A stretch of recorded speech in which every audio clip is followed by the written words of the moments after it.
Ali, Yo. what are you doing? Working on the 918?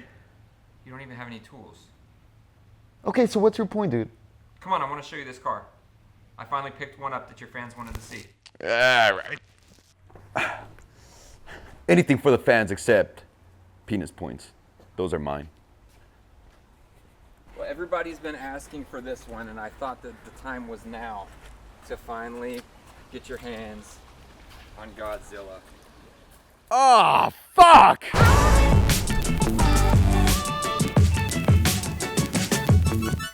I've always, hang on, there's a, do you know who Alex from Car Throttle is?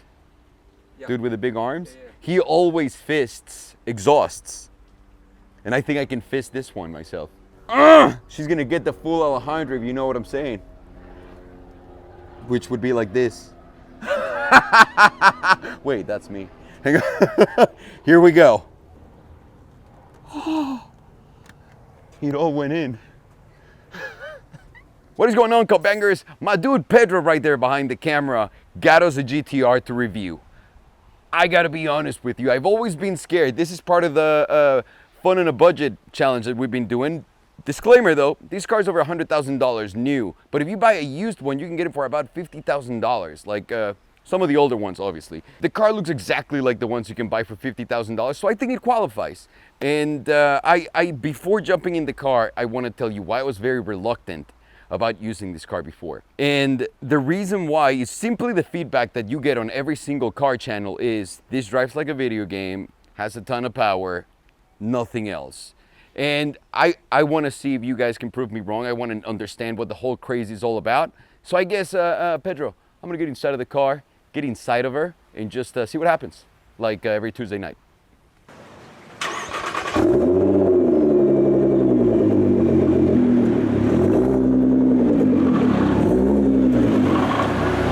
All right, fellas, after driving the car for a little bit, I can actually now give you some feedback.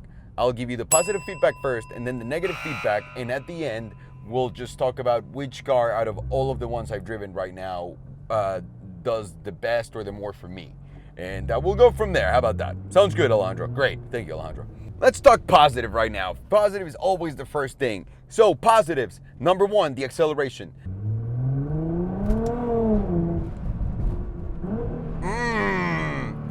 That is a positive. I don't think any car at $50,000, and remember, we're talking about this one buying used, can do what this does. The acceleration in this thing is nuts.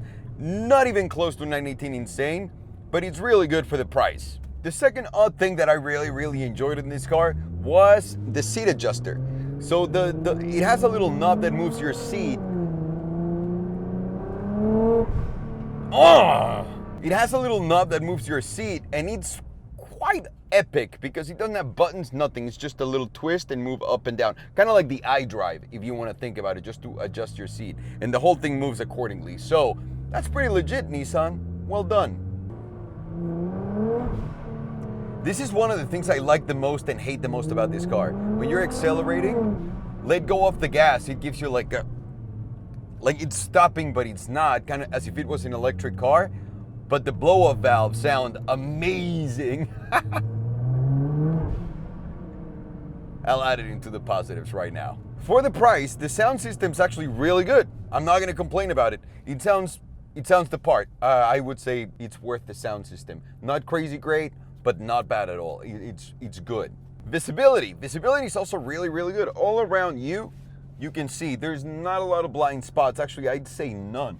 I can see anywhere, in here. The mirrors, the wing is not in the way of the rear view mirror. The side mirrors are perfect. I mean, visibility is great in this car. The fact that it does everything for you. And listen, this is why everyone calls it a video game. The car is doing so much shit while you're driving it. You can tell, like even during city cruising and all that stuff, it's always adjusting to whatever you're giving it. Ha! Didn't miss on that one. I hate that. The car is not that low. It's an everyday usable car. No question about that. So you're not gonna have any problems if you have a steep driveway or not. It makes life actually pretty simple in this thing. But now, onto our shit list. And this is where it gets complicated. And listen, Every car is different and not every car is for everyone. So please don't take anything I'm saying personal. This is just what I think, and it should not matter to anyone because who the fuck cares what I say. Here we go, people. Number one, the GTR fanboys that say no GTR is good enough for you. What do I mean by that? I mean, I posted a picture of this car just now when Pedro showed it to me at the house. And everyone started commenting, Nismo, bro, you can't do a GTR without a Nismo. And then the Nismo guys were like, the people commenting that I needed a Nismo said, no, bro, you need this with this kit and the valve that produces 1100 horsepower. Like, dude, chill. So GTR fanboys, holy shit, that's, I love you guys, but damn, you guys are a tough crowd. The weight. I know I'm sitting in traffic right now and it shouldn't matter, but it does matter. You feel this, it feels like a 2-ton car. And that's really, really heavy. And this is not a big enough engine to move it where you're like, oh, no way, it doesn't weigh that. It's kind of like an electric car with a regular engine. It gives you a lot of power off the line and then it starts to die out, like fast. So no, I don't think this car being heavy is a good thing. I think it's a terrible thing for it. Aside from you being able to mod the engine and do whatever you want to it, which is awesome, one thing I hate about it is that it's so small. You can feel how small it is. And how there's no relationship between me and the engine here. I don't care for this engine. Like, you can change it and I wouldn't mind. Like, if you told me I'm gonna change the engine on the 4.0, I'd stab someone. But this, sorry. All right, the steering. Jesus Christ. This is when it starts to become like a video game. There's something so weird and off about the steering where not only obviously you're not connected to the steering, but they didn't even try to add any feedback to it. It's horrendous. One of the worst I've ever felt, along with that vet. This is just weird. I don't know, in a different way. This is like the opposite of what the LT steering is. This is that. The car is so stiff. Like, there's no forgiveness in that suspension. This is ACR, like, hard. And the seats are supposed to have cushion in them, but they're not. Like, I feel like once you sit on them, you're immediately putting your ass on brakes underneath that cushion. And you're getting to it right away. It's not a good thing. It's not a good feel at all. It does look like a video game once you're sitting inside, but other than that, outside, I feel like it's missing a lot of air, a lot of beautiful lines, like what the Italians like. And you know what? Even Germans don't do it, but they add more lines to the car. This is just way too flat for my taste. Yeah, I like some curves, you know? Yeah. Oh, the interior finishes. My God, this is horrendous. This is where, like, I can't even considering just like looking at the steering wheel. And I'm sorry, not everything is about looks. I understand that.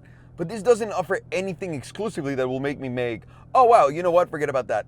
The steering wheel is horrendous looking. The dash right here is horrendous. The buttons are literally the worst quality buttons you can possibly have. And the CD player right here in the middle just looks like it's sideways because of where you're sitting, and just not satisfied with it. Even the air vents are horrendous looking. And then you stump on the brakes, but you feel the weight of the car. Ugh. So acceleration.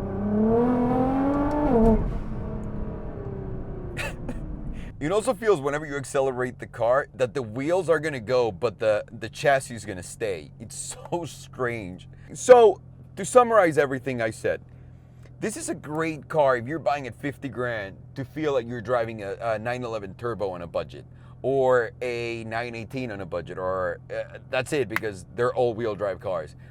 The drive of this thing cannot be compared to any of the McLarens, to any of the Ferraris, none of that, or even the Porsche, in all honesty. It's just an all-wheel drive car. It's not my thing. I can see why a lot of kids like it. It's pretty much like living in a video game, and everything makes you... It does make you feel like a rock star when you're nailing it, which is not really hard at all.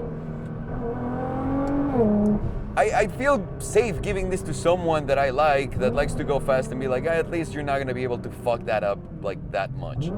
Then again, this is an extremely fast car, so that's dangerous. It's not my thing. I would give it 3 absolutelys, and only because it's really, really fast, and it doesn't make any sense how fast it is and all the grip that it has for how heavy it is. That's it. I just don't want to sound negative. I never want to review cars that I don't like, because it is. It's kind of horrible to go out there and just put like a fake smile and be like, oh, I really like this thing. I don't. Ugh. That was horrible. All right, Cupbangers, thank you so very much for watching. Have a good one. I'm Alejandro, and I do not approve this message. Take it easy.